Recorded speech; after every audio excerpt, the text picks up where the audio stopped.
I have the Samsung Galaxy A54 and I'll be showing you how to move files to the SD card. So if you go to My Files, you have the internal storage and the SD card. So inside the internal storage is where you get these categories. Let's go and look for something like images. Okay, so you have all these images on the phone memory. So what you can do is select the image or images you want to move. So just long press on one and you can go selecting the images you want and then tap on move in the bottom left corner.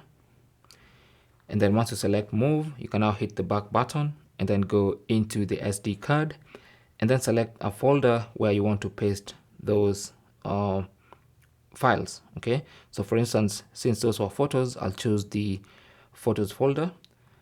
Then I'll just tap on move here and that's going to paste those photos here. So now those photos are now inside the SD card.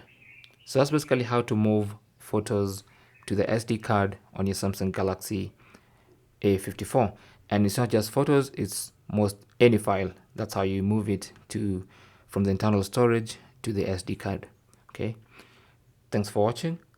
Leave your comments and questions down below and good luck.